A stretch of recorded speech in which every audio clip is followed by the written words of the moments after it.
Integrity Commission from the time the act came into force. And Mr. Speaker, it is illegal not to submit. There are huge penalties under the act for non-submission.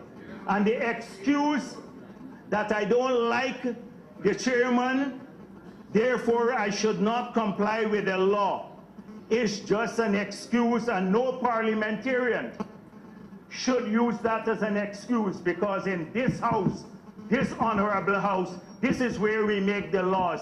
And we're saying to the nation that when the laws don't suit us, we find excuses for not submitting our statements to the Integrity Commission. Mr. Speaker, I'll come to that in a moment. Mr. Speaker, so we must not only release the 10 years in the past, but we must also take action against, criminal action against all of those who have not filed their return, because it is wrong, it is illegal. And the Prime Minister, in his very lofty presentation, well, I'm sure will support these actions. Mr. Speaker, my pension was mentioned by the Honorable Prime Minister, and he has been saying this for quite a while. He has also spoken about my non-submission, that this legislation, the motion, is cleverly crafted so that because the former presidents do not submit their state income tax returns, I will be exempt from it. And he urged me to make public the Integrity Commission statements. And Mr. Speaker, I have been complying with the law, and I am prepared. That's why I said today we took up the challenge, and we are prepared to make mine available too, so that when we pass the law, the nation will see. So the nation will see. But Mr. Speaker, since he spoke about this and he did the Honorable Prime Minister, I'm sorry, the Honorable, wonderful Prime Minister, he went into great detail about my pension.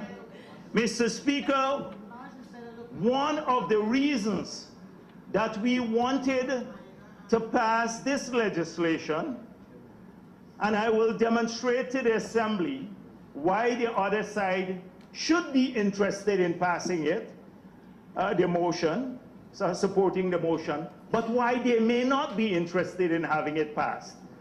Mr. Speaker, if you look at, we heard a public statement from a high office in this land that one of the reasons for the salary increase, the phenomenal salary increase, was that people came out of the private sector. They were earning large sums of money, and therefore they are expected to maintain that lifestyle. And so we thought, if this is true, then the nation should know. And therefore, so that the cabinet is not misled, because people may have told the cabinet what they were earning in the past, and it may not have been true, and that they use that as a justification for the salary increase, then the cabinet should be interested to find out whether they're being duped to. So, Mr. Speaker, when the Prime Minister, the Honorable Prime Minister, was showing his bank books to the House, I said to him, what's in there? And he said to me, all my records. And I said, you're paying taxes? Mr. Speaker, and he said I pay Honorable, $500,000 a year. I remember, did this happen in this chamber Yes, today? it happened. It did happen, Mr. I would say it's amazing. Yes. But I would ask the honorable member to confine his remarks. So what took place in the chamber? To confine his remarks to the matter before us. I would urge the Mr. Speaker. Yeah, Mr. Speaker, look, he's doing it again. So he is doing it again. And Mr. Speaker, if a person brings his bank book, he brings it. I don't know, Mr. Speaker, what correlation the bank book of the Honorable Prime Minister that been showing the House has with how much he declares to GRA. There is absolutely no correlation because what he has in the bank might be different than what's declared at GRA. So why is he coming to this House and showing us a bank book as though that is evidence of his integrity? That's not evidence of integrity. Evidence of integrity is what you have declared. And so, Mr. Speaker, I am being provoked by bank books, Mr. Speaker.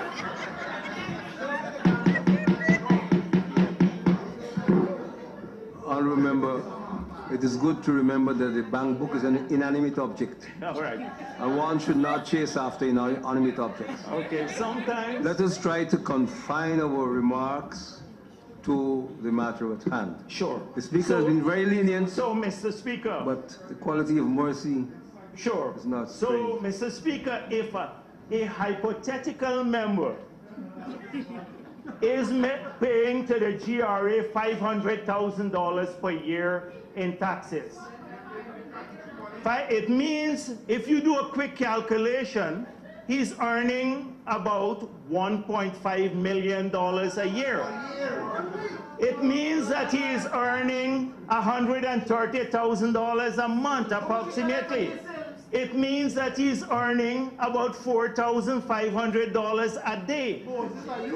Mr. Speaker, how could this hypothetical member claim that he was making large sums of money and is entitled to a salary that is hypothetically $1.7 million a month, which is 12 times more than his annual earning in the past.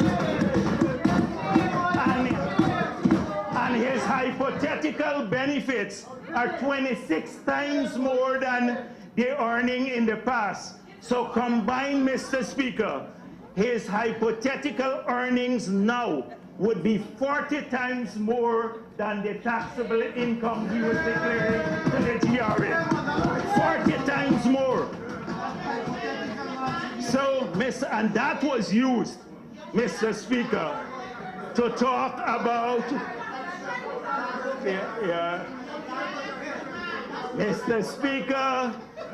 Mr. Speaker, don't get too worked up. Don't get too worked up. Mr. Speaker, are you protected? Clean hands. Yes, they're clean hands.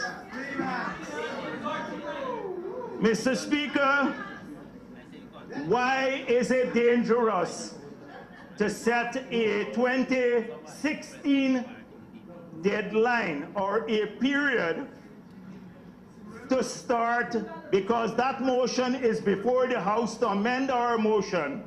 Why is it dangerous to start only in 2016 to be accountable? Because baseline matters. Baseline matters. How are we going to see where people in the first year of their submission to the Integrity Commission might be in the next year, after having spent a year in office? And Mr. Speaker, the Honorable Prime Minister said that Chedi Jagan, a former president of this country, he quoted him and said, the thieving starts in the second term. how come we know that it hasn't started in the first term in this government? And Mr. Speaker, this was said by the Prime Minister. He used the word thieving. Yeah. Honourable member.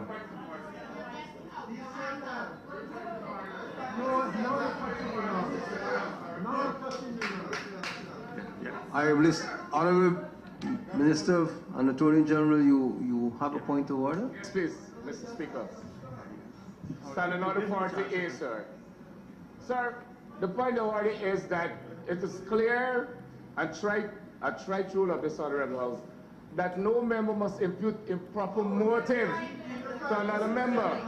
And there's a clear statement on the part of the Honourable Leader of the Opposition purporting to impute improper motive to all of us on this side of the House. And I'm asking him to withdraw that statement. He said so.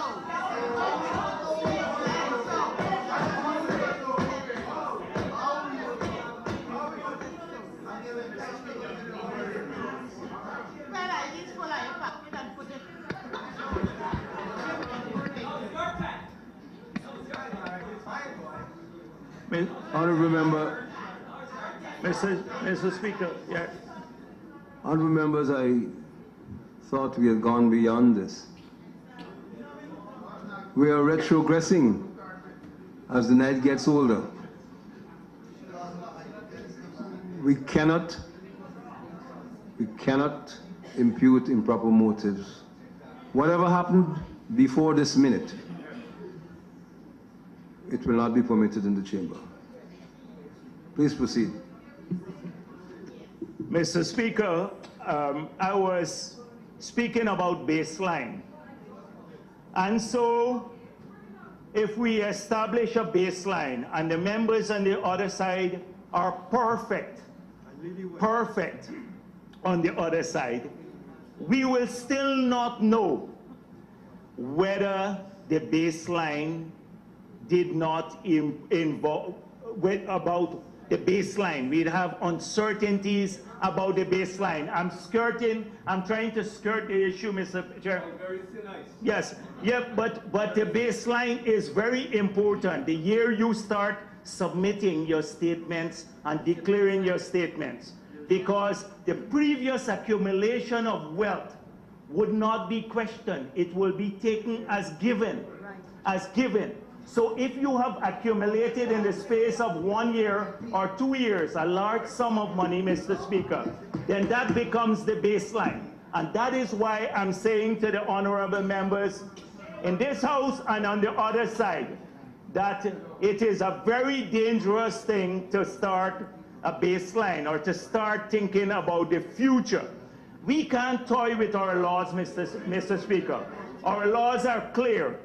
Members of the National Assembly must comply with the Integrity Commission Act from the date it was passed and put into effect. We can't choose the time when we will start complying with it. And this is what the amendment before us is seeking to do, to choose when we must comply with the law. Mr. Speaker, there are many other things that have been spoken about by the Honorable Prime Minister, but because of your ruling, I will not address them because he has an inclination to say, the Honorable Member has an inclination to make political statements that are hanging, vacuous, accusatory, and they go unanswered, not because we cannot answer them, but because we want to respect the decorum of this House. Thank you, Mr. Speaker.